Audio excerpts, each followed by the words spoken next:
Suez Canal reopens after giant stranded ship is freed. Hello explorers, this is the latest African news update. Traffic has resumed in Egypt's Suez Canal after a stranded 400-meter container ship carrying about 18,000 containers, called the Ever Given, blocking it for nearly a week, was finally freed by salvage crews. The Suez Canal, which is one of the world's busiest trade routes, was blocked on the 23rd of March 2021. But as of Monday, the route has been freed.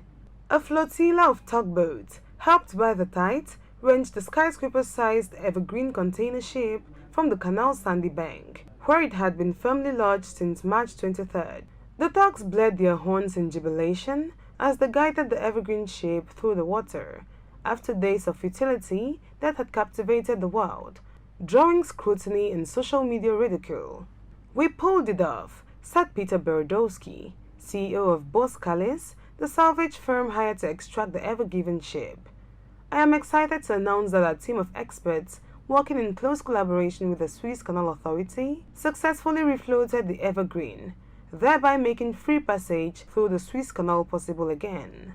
Navigation in the canal resumed at 6 p.m. local time, said Lieutenant General Osama Rabe, head of the Suez Canal Authority, adding that the first ships that were moving carried livestock. From the city of Suez, ships stacked with containers could be seen exiting the canal into the Red Sea.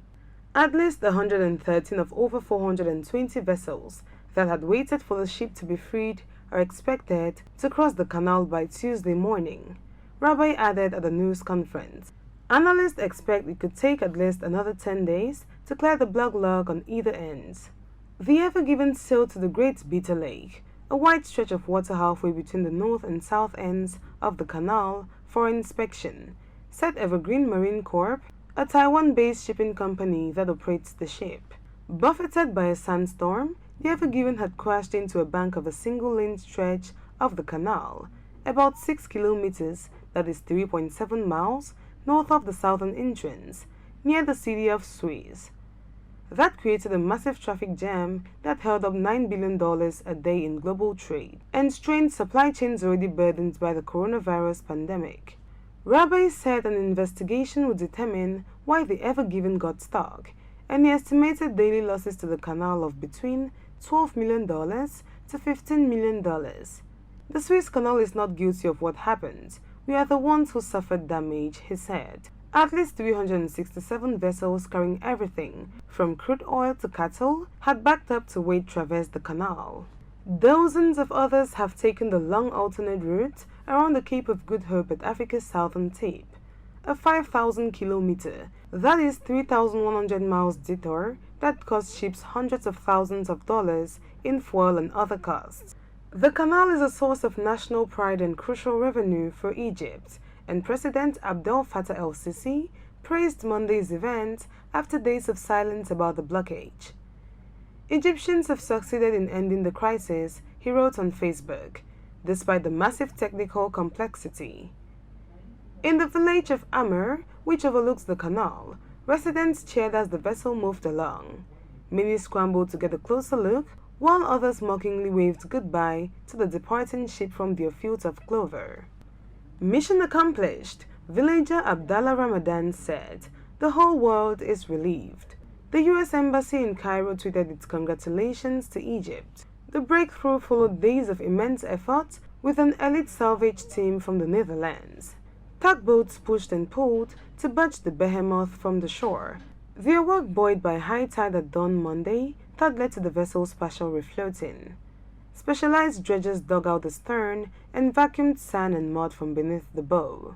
The operation was extremely delicate. While the Ever Given was stuck, the rising and falling tides put stress on the vessel, which is 400 meters, a quarter-mile long, raising concerns it could crack. Rabe praised the team, saying they achieved a very difficult mission in record time, without damaging the vessel or its cargo. Berezovsky told Dutch radio station NPO1 the company had always believed it would be the two powerful tugboats it sent that would free the ship. "Monday's strong tide helped push the ship at the top, while we pulled at the bottom, and luckily it shot free," he said. "We were helped enormously by the strong falling tide we had this afternoon. In effect, You have the forces of nature pushing hard with you, and they pushed harder than the two sea tugs could pull, Bedowski added.